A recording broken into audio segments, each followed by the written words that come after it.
یا ایها النبی اے محبوبا اے پیغمبر کل ازواجک و تخپل بیبیانو ته وبناتک و خپل ورونو ته ونساء المؤمنین او د مسلمانانو بیبیانو ته یدنین علیهن چې واچي په خپل ځان باندې من جلابیبهن لوی لوی صدرې. په دغه آیت مبارک الله پاک نبی کریم صلی الله علیه وسلم ته فرمای چې محبوبه دغه خلکو ته خپل بیبیانو ته او خپل لونو ته او نساء المؤمنین او د مسلمانانو ښځو ته کوم مرکه چې کلم دوی د کور نه وځي، دوی چې کلم د کور نه وځي نو د لوی لوی صادرې واچي. معنا د پردې حکم دی چې مسلمانه ښځه دا به پرده کوي د پردي سړي نه، د پردي سړي نه بچی کوي چې چا سره نکاح کېږي هغې نه پرده. نن د مونږ تاسو په دور کې پردې بیخي ختم شوي، پرده دا بیخي ختمه شوې، سر یې خوړلی دی. د ښځې تمام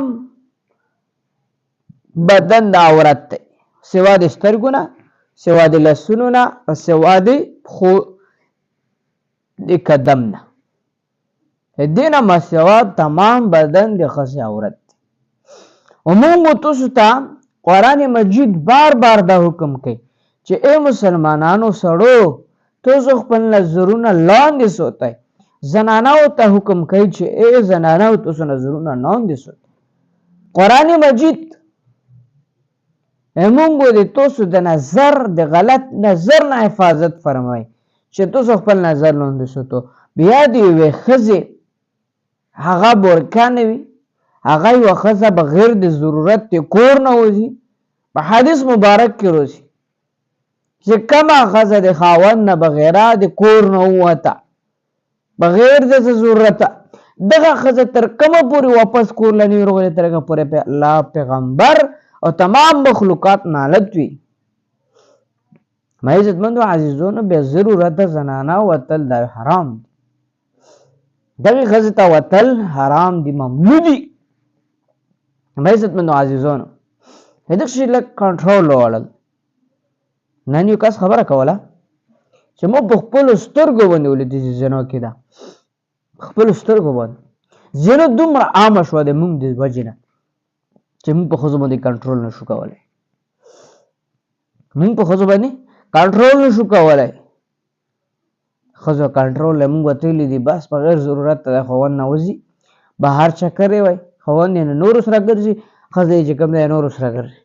الله فرمایي چې محبوبه د خپلو بیبیانو ته او خپلو لونو ته او نساء المؤمنین او د مسلمانانو بیبیانو ته کومه خبره وکړه چې یدنین علیهن من جلابیبهن، چې کله تاسو د کور نه وځو لوی صادرې واچو، دغې دپاره چې تاسو حفاظت وشي، دغې دپاره چې تاسو ته غلط نظر ونه شي، دغې دپاره چې مسلمان یا یو انسان تاسو ته غلط فکر او سوچ ونه کړي.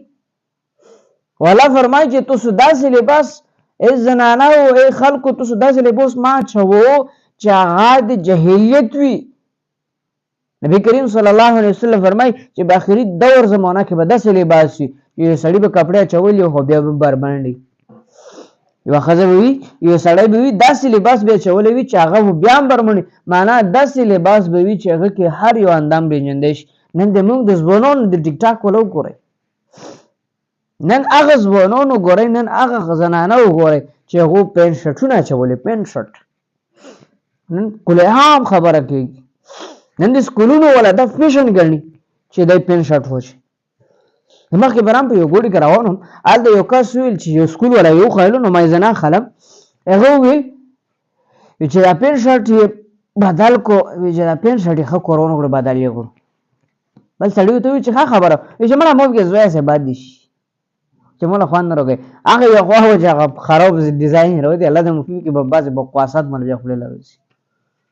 موږ تاسو چې کوم دی خپلو بچو ته دا تربیت نشو ورکړی چې دا لباس دې څنګه اچولی، دا خو ډېر خراب لباس دی.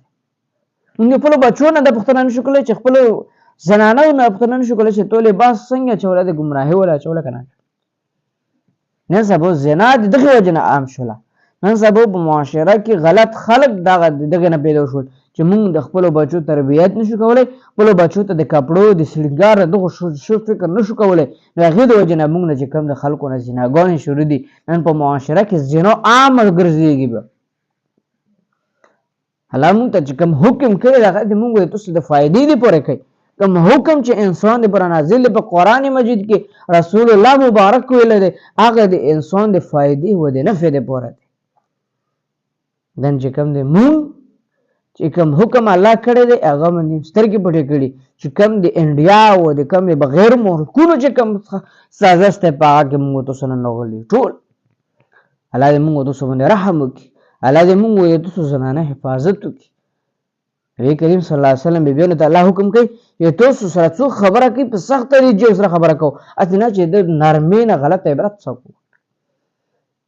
نن خو ته وګوره، نن خو ته چې ماحول وګوره، یو ډاکټر صاحب ښځه نسته ګپونه ورسره ولي خپل خاوند سره وي ټنډه تور شرشولي او دومره سختو پې بد لګي جهاد نه سوا او د پردي سړي سره به داسې ګپونه ولي ته وایې چې دا یې خپل سړی. یو سړي کیسه کولی چې زه روان وم منه زه ورته مخکې وم چې کله مې خپلې ښځې ته وکتل برقه مې راواچوله او چې کله ورته مخکې روان شوم چې اخري کې مې پسې یوه لګت تېر کړه وایي چې ته خو ما نه ځان پټوې خلکو ته ځان ښایي.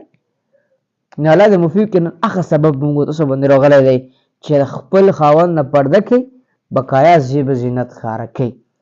شریعت کې دا روچي علما فرمایي چې کومې زنانه خوشبو په بل سړي باندې ولګېده در قیامت داسې شوه لکه د سړي زنا وکړي دغې ښځې. خپل خاوند نه سواز عطر نشي پوره کولی، خپل زنانه خپل سړي ته به عطر لګي. الله دې موږ تاسو حال باندې وکړي.